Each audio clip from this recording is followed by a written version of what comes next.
Süleyman, sabahınız xeyir olsun. Salam, xoş gördük. Gələcək bayramınız da mübarək olsun. Çox sağ olun, siz necəsiz? Biz də əlayıq. Gələcək bayramımız Novruzdur. Bugünkü bayramımız Axır çərşənbəsidir. Səni təbrik edirik Süleyman. Çox sağ olun. Uğurlar arzulayırıq. Bu bayram hər birimiz üçün düşərli olsun. Siyasi aləmdə necə? Bayram ab-havasıdır yoxsa? Sülhdən danışdınız. Elə sülhün bağlanması üçün, atəşkəsin bağlanması üçün bəzi ölkələr əllərindən gələni eləyir. Başda Amerika prezidenti Donald Trump olmaqla elə bugün Vladimir Putinlə danışmağı planlaşdırır.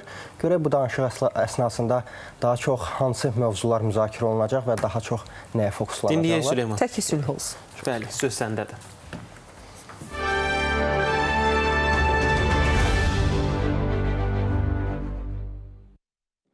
Sabahınız xeyir, hörmətli izləyicilər. Siyasi icmalda bələdçiniz bugün mənəm, Süleyman Həmidov. Son günlərdə Birləşmiş Ştatlar və Husilər arasında bir gərginliyin şahidi olmuşuq. Bəs nə baş verdi ki, Qırmızı dənizdə, ümumiyyətlə Yəməndə vəziyyət bir qədər gərginləşdi. Belə ki, martın 15-dən Birləşmiş Ştatlarda prezident Donald Trump hakimiyyətə gələndən sonra ilk dəfə əmr verdi ki, artıq Yəməndə yerləşən Husilərin mövqelərinə zərbələr endirilsin və Əl-Cəzirə telekanalının məlumatına görə bu zərbələr nəticəsində həm paytaxt Səna, eyni zamanda ətraf bölgələrə endirilən zərbələr nəticəsində 50-dən çox adam ölüb, 100-ə yaxın şəxs isə yaralanıb. ABŞ Müdafiə Naziri Pete Hegseth bu zərbələri Husilərə kəskin cavab, eyni zamanda İrana mesaj olduğunu qeyd edib. Bu da təsadüfi deyil, çünki məlumdur ki, Husilər məhz İran İslam Respublikası tərəfindən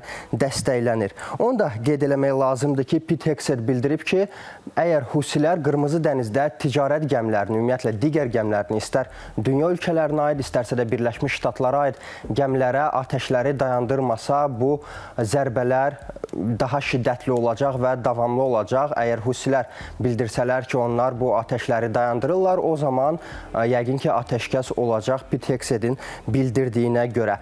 Bütün bu proseslərə cavab olaraq Husilər də öz növbəsində bir cavab verib. Ölkəni, daha doğrusu Husilərin nümayəndəsi Yahya Səriyanın bildirdiyinə görə Qırmızı dənizdə yerləşən Amerika Birləşmiş Ştatlarına məxsus Harry Truman aviadaşıyıcısına zərbələr endirilib. Həm balistik, həm qanadlı, eyni zamanda pilotsuz uçuş vasitələri ilə və müəyyən zaman aralığı ilə 2 dəfə zərbə endirilib, lakin çox ciddi ziyan dəyməyib Harry Truman gəmisinə. Eyni zamanda bəzi ekspertlər hesab eləyirlər ki, Birləşmiş Ştatların Husilərə olan zərbəsi ilə Donald Trump bu günlərdə İran İslam Respublikasına göndərdiyi mesaja cavab almaq istəyir tezliklə. Rəsmi Tehran isə bu mesaja, bu məktuba cavab verməyə tələsmir və İranın Xarici İşlər Nazirliyinin sözçüsü İsmail Bəqai bildirib ki, açıqlamasında İran bu məktubu hərtərəfli araşdıracağından sonra cavab məktubu göndərəcək Birləşmiş Ştatlara. Lakin Bəqai qeyd elədi ki, məktubda olan mətnlə Donald Trumpın ictimaiyyət arasında açıqladığı bəyanatlar arasında çox da böyük fərq yoxdur. Təxminən eyni məğzi daşıyır elə bu məktubda, amma məktubun məğzini, məktubun mətnini yayımlamağa tələsmir İran İslam Respublikası. Qeyd eləmək lazımdır ki, Trump onu da bildirib ki, İran tərəfi Husilərə dəstəyini də dərhal dayandırmalıdır, yoxsa bunun nəticələri çox fəsadlı olacaq həm Husilər, həm də İran İslam Respublikası üçün. Qeyd eləmək lazımdır ki, Trump hakimiyyətə gələndən sonra Birləşmiş Ştatların xarici siyasətində bəzi bölgələrlə, bəzi regionlarla xarici siyasətdə biraz dəyişiklik baş versə də, görünür Cənubi Qafqazla xüsusilə Ermənistanla bağlı münasibətlərdə Biden hakimiyyəti dövründə əsası qoyulan, əsası yox, daha doğrusu Biden hakimiyyəti dövründə davam etdirilir. Ermənistanla yaxınlaşma siyasəti hələ də davam eləməkdədir. Belə ki, Rusiyanın Russia Today agentliyi bu günlərdə bir məlumat yaydı ki, Birləşmiş Ştatlar Almaniyadakı hərbi bazalarda olan hərbi texnikanı bir müddət sonra yay aylarında Ermənistanda yerləşən Zar bazasına və bəzi poligonlara yerləşdirəcək. Bu texnikanın ümumi sayı 150-dən çox olduğu bildirilir və bunların arasına xüsusi konteynerlər, hərbi texnika, eyni zamanda digər hərbi avadanlıqlar daxildir. İyulun 16-sından avqustun 7-sinə qədər isə bu texnikanın geri göndəriləcəyi planlaşdırılır. Digər tərəfdən hərbi ekspertlər düşünür ki, bu hərbi texnika texnikanın yer dəyişməsi, həmçinin Amerika Birləşmiş Ştatları və Ermənistan arasında yaxın günlərdə keçirilməsi planlaşdırılan hərbi təlimlərlə bağlıdır. Məlumdur ki, 2023-cü ildən etibarən Amerika və Ermənistan arasında Eagle Partners adlı birgə hərbi təlimlər keçirilir. Hələ o vaxt rəsmi Bakı da bu təlimlərə münasibət bildirmişdi və qeyd eləmişdi ki, ümumiyyətlə üçüncü ölkələrin, regionundan kənar ölkələrin bölgəyə gəlməsi, xüsusilə Ermənistana hərbi dəstək verməsi destabilizə rolunu oynayır Cənubi Qafqazda. Təbii ki, Ermənistanda Amerika ordusunun iştirakı ilə həyata keçirilən təlimlər regionun digər bir ölkəsi Rusiyanı da narahat etməyə bilməz, qıcıqlandırmaya bilməz və nəzərə alsaq ki, Ermənistan hələ də KMT-nin üzvüdür və Ermənistan daxilində Rusiya hərbçiləri hələ də mövcuddur. Bəs hazırda bu yaxın günlərdə baş tutacaq təlimlərə Moskvanın münasibəti necədir? Dinləyək Rusiyalı ekspert Sergey Markovu. Rusiya Cənubi Qafqaza hər hansı xarici hərbi qüvvələrin, xüsusilə də ABŞ kimi NATO-ya üzv ölkələrin gəlməsinə qəti şəkildə qarşıdır. Bu bölgədəki layihələrdə iştirak edə biləcək ölkələr yalnız Azərbaycan, Ermənistan, Gürcüstan və Cənubi Qafqazla həmsərhəd olan dövlətlərdir. Yəni Rusiya, Türkiyə və İran. Məhz bu ölkələrin müxtəlif layihələrdə iştirak etməyə haqqı var. Digər qüvvələrin bölgəyə daxil olması isə destabilizasiya amilidir. Ermənistan isə xarici qüvvələrin Cənubi Qafqaza daxil olması üçün bir növ Troya rolunu oynayır. Buna görə də kollektiv təhlükəsizlik müqaviləsi təşkilatının üzvü olaraq qalan, eyni zamanda Rusiyaya düşmən mövqeyində olan ölkələrlə fəal əməkdaşlıq edən Ermənistanın siyasəti xəyanət kimi qiymətləndirilir. İndiki mərhələdə ABŞ Ermənistana hərbi texnikanın göndərilməsi ilə bağlı məsələyə şərh verməkdən yayınır. Hörmətli tamaşaçılar, indiki mərhələdə qeyd eləmək lazımdır ki, bu texnikaların göndərilməsi ilə bağlı məlumat Rusiyanın Russia Today agentliyinə məxsusdur. Rəsmi Vaşinqton isə hələ ki bu məlumatı təsdiqləməyib.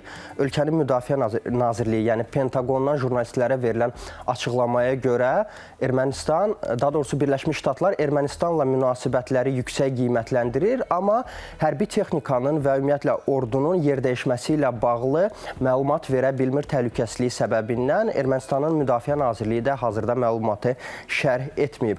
Rusiya-Ukrayna müharibəsi ətrafında isə sülhə, atəşkəsə dair söz-söhbətlər getsə də, cəbhədə silahlar hələ də susmur və cəbhədə silahlar susmasa, danışıqlar da yəqin ki, mümkün görünmür. Bu fikirdədir məhz Amerika Birləşmiş Ştatlarının dövlət katibi Marco Rubio. Onun sözlərinə görə Ukraynada müharibənin yekun sülhə nail olunması üçün iki plana, A və B planına ehtiyac var. A planı ondan ibarətdir ki, cəbhədə silahlar sussun və B planına görə silahlar susduqdan sonra tərəflər masa arxasına əyləşsin və uzun müddətli sülh üçün danışıqlara başlasınlar.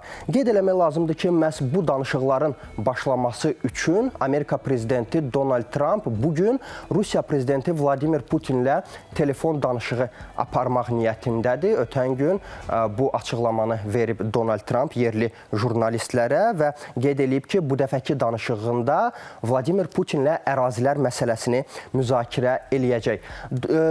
Donald Trumpla Vladimir Putin arasında telefon danışığının baş tutacağını Rusiya tərəfdən də, Moskvada da təsdiqləyiblər artıq. Kremlin sözçüsü Dmitri Peskov qeyd elədi ki, bəli, artıq hazırlıqlar gedir bu telefon danışığı ilə bağlı, amma məzmunu konkret olaraq hansı mövzular təşkil eləyəcək, Peskov bu barədə açıqlama vermədi.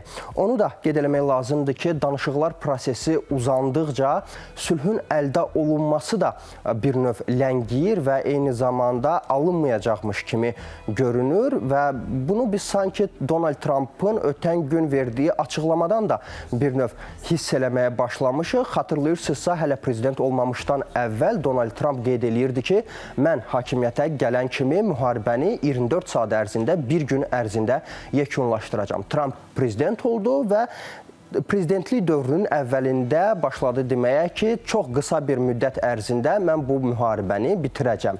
Amma ötən gün jurnalistlərə açıqlamasında Donald Trump bildirdi ki, baxmaq istəyirik görək bu müharibəni dayandıra biləcəyik ya yox.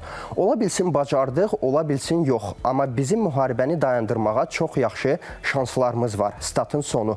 Bəli, bu açıqlamayla Trumpın prezident olmamışdan əvvəl və prezidentliyin ilk günlərində olan ritorika arasında fərqin olduğunu yəqin siz də görürsünüz. Avropada isə bu müharibənin tezliklə bitəcəyinə o qədər də ümid eləmirlər və məhz bu səbəbdən Ukraynaya həm maliyyə, həm də hərbi dəstək hələ də davam eləyir və bu günlər ərzində Avropa İttifaqı Şurası makro maliyyə proqramı çərçivəsində Ukraynaya daha 3,5 milyard avro tranş ödənişini təsdiqləyib bu günlərdə. Almaniya isə Kiyevə yardımını hələ də davam elətdirməkdədir və ölkənin Xarici İşlər Naziri Annalena Baerbock'un açıqlamasına görə Almaniya Kiyevə daha 3 milyard avro yardım ayıracaq və bununla da Xarici İşlər Nazirinin bildirdiyinə görə 2025-ci ildə rəsmi Berlinin Kiyevə ayıracağı ümumi yardım 7 milyard avro təşkil eləyəcək.